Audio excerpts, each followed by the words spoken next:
Gotri hospital emergency સેવાઓ તાત્કાલિક સેવાઓ ચાલુ દર્દીઓને હાલાકી ના પડે તેનું ધ્યાન રાખીને ડોક્ટરોનો વિરોધ યથાવત છે। ગોત્રી હોસ્પિટલ ઇમરજન્સી સેવા તાત્કાલિક સેવાઓ ચાલુ દર્દીઓને હાલાકી ના પડે તેનું ધ્યાન રાખીને ડોક્ટરોનો વિરોધ યથાવત છે। કોલકાતામાં બનેલી ઘટનાને લઈને ગોત્રી હોસ્પિટલના તબીબો કાળી પટ્ટી બાંધી વિરોધ પ્રદર્શન પર ઉતરી આવ્યા છે। જુનિયર્સ ડોક્ટર વિરોધ પર ઉતરતા દર્દીઓને ક્યાંક હાલાકીનો સામનો કરવો પડે તેવી સ્થિતિ હોસ્પિટલમાં ઉદ્ભવી છે। ગોત્રી હોસ્પિટલના ડોક્ટરોની એક જ માંગ ગોત્રી હોસ્પિટલમાં સિક્યુરિટી સ્ટાફ વધારવામાં આવે, સાથે લાઇટિંગની સુવિધા કરવામાં આવે, હોસ્પિટલમાં સીસીટીવીથી સર્ચ કરવામાં આવે, સાથે જ અસામાજિક તત્વો આવતા હોય તેઓને અટકાવવામાં આવે। કોલકાતામાં બનેલ ઘટનામાં પીડિતાને વહેલી તકે ન્યાય મળે તેવી માંગ તબીબો કરી રહ્યા છે। તબીબો હડતાલ પર ઉતરતા ઓપીડીની સેવા બંધ હાલતમાં જોવા મળી હતી, જેથી દર્દીઓને હાલાકી વેઠવાનો વારો આવ્યો છે।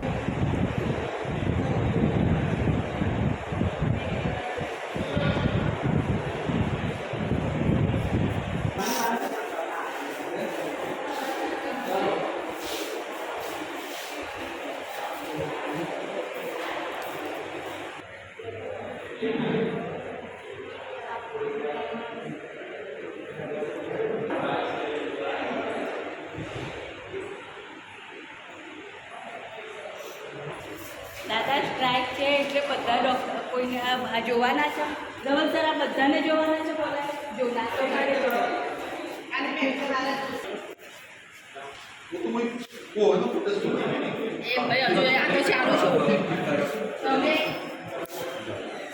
હું ડૉક્ટર वीरेंद्र चरण Singh RMO assistant RMO Gotri.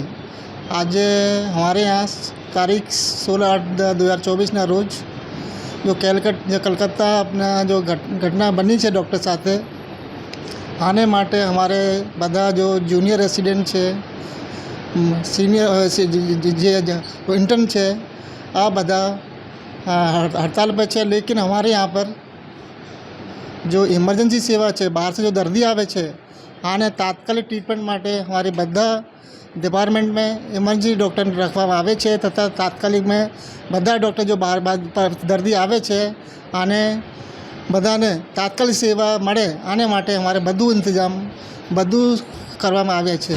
अच्छा, हड़तालनी असर दर्दीओने कई पड़शे? नहीं पड़शे। अमे चाहूँ कि इमरजेंसी हमने चालू रखी है।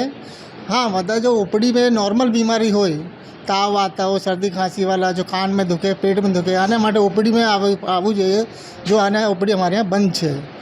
तो કેટલા દિવસ સુધી आ कोई नक्की नहीं। अत्यारे हमारे पास मैसेज नहीं आयो कि क्या सुधी चालवानुं छे, क्या सुधी राखवानुं छे, आने कोई अभी तात्कालिक मैसेज नहीं आया। जब भी मैसेज आएगा तो हम जान करशे। અહીંયાના ચેન્જીસ તો જે પ્રમાણે છે ડૉક્ટરે તમને વાત કરી જ છે કે થોડી સિક્યોરિટી વધારવાના અમે કમેન્ડમેન્ટ્સ મૂક્યા છે, અને બીજા જેટલા પણ અમેન્ડમેન્ટ્સ છે એ મને એવું લાગે છે કે અમે લોકો ડાયરેક્ટલી એડમિનિસ્ટ્રેશન સાથે ડિસ્કસ કરશું। બધું પ્લાન કર્યા પછી, એકવાર જોયા પછી, રિવ્યૂ કર્યા પછી, અને સિક્યોરિટીની બાબતમાં અમારું એડમિનિસ્ટ્રેશન પણ અમને પૂરો સાથ આપે જ છે। એ લોકો એ ચેન્જીસ કરવા તૈયાર જ છે અમારા જોડે। એ બધું ડિસ્કશન ચાલે છે। ક્યાર સુધી વિરોધ યથાવત રહેશે? વિરોધ તો ત્યાં સુધી થવો જોઈએ જ્યાં સુધી ઇન્સાફ નથી મળી રહેતો। તમારે હડતાલને લઈને દર્દીઓને કોઈ હાલાકી ખરી?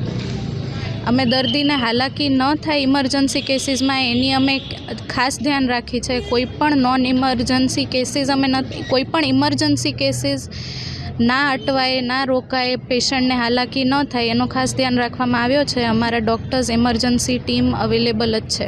શું માંગ કરી? 24/7 પહેલાં પણ અમે સર્વ કરતા હતા, કાયમ પેશન્ટ્સ માટે હાજર હતા, હાજર છીએ અને હંમેશા હાજર જ રહેશું। શું માંગ કરી રહ્યા? અત્યારે અમારી માંગ ખાલી ન્યાયની જ છે, ફક્ત ન્યાય સિવાય બીજું કંઈ જ નથી માંગતા અમે હમણાં। મોસ્ટલી 3 મુદ્દા પર જ છે કે જે કોલકાતામાં જે ઘટના બની એના વિરોધમાં, અને ત્યાં જે પીડિતા છે એને જલ્દી ન્યાય મળે। બીજી વસ્તુ છે કે જે હોસ્પિટલમાં સિક્યુરિટીના જે લૂફહોલ્સ છે, જે સિક્યુરિટી બધાને medical health professional, doctors, nursing staff, paramedical staff કે હેલ્થકેર વર્કર્સ બધાને પ્રોપર સિક્યુરિટી પ્રોવાઈડ કરે દિવસ માટે અને રાત માટે। અને બીજી વસ્તુ કે દરેક હોસ્પિટલ આ સ્ટેન્ડ લે, પોતાના દરેક હોસ્પિટલ માટે નવી ગાઈડલાઇન બહાર પાડે સિક્યુરિટી માટે। એના માટે અત્યારે અમારી અચોક્કસ મુદતની હડતાળ છે।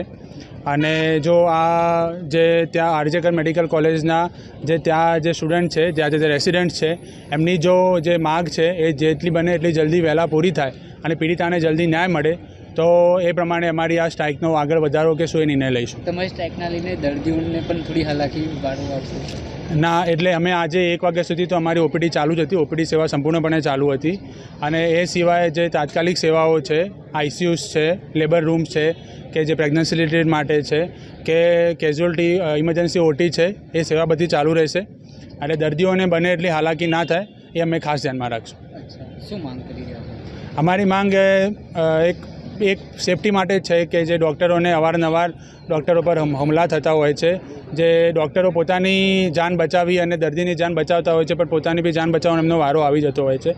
તો આ જે એમની જે સિક્યુરિટી છે એ સરકાર કોઈ નવા પગલાં લે અને એના માટે જ અમારી આ સ્ટ્રાઇક છે. તમારી જે હડતાળ છે દર્દીઓને હાલાકી પડશે એમાં? નહીં, અમારી હડતાળમાં અમે જે બને એટલું છે કે જો સરકાર જલ્દી નિર્ણય લે અને ઝડપી પગલાં લે તો અમારી હડતાળ એટલી જલ્દી સમાપ્ત થઈ શકે પણ એવી છે. બટ અમે જે માંગ કરી છે એ ઝડપી પગલાં લે એના માટે વિનંતી છે.